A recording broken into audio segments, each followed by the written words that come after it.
In Shop Notes issue 88, we've rethought the panel saw to make it fit into a small shop. This design requires only 10 feet of wall space instead of almost 18 feet that a traditional panel saw would require. A grid made of 2x2s is attached to an upper and a lower rail. Then my circular saw is secured in a sliding carriage by quick-release toggle clamps. The carriage lets you move the saw along the sheet instead of having to move the sheet through the saw.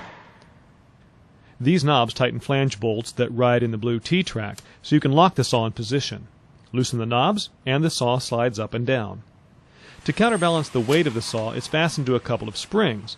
The springs provide enough pull to allow the saw to just hang without falling. Along one edge of the carriage, there's a cut indicator to help you gauge the position of the carriage. And finally, there's a cam clamp to lock the carriage in place when making a vertical cut. To make a vertical or a cross cut, simply slide a panel onto the saw and lock the carriage in place. Then all you have to do is push the saw through the cut.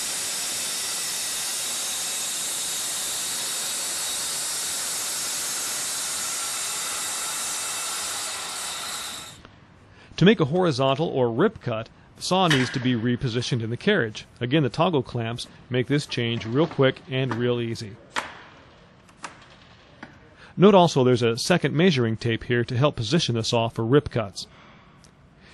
Here's a look at one of the sets of bearings and the conduit that the carriage rolls on. As you push the saw along, the bearings ride smoothly along the conduit.